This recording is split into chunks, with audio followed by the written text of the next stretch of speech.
Welcome to Free Learning. In this quick tutorial, I'm going to show you how to write text that span into multiple lines. So suppose I have a table here. So let me just select this cell and start writing. This is another very long comment.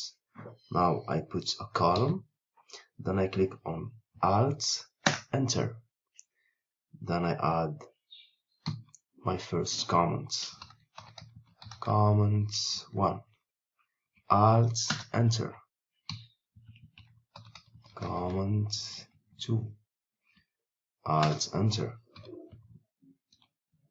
Comment 3.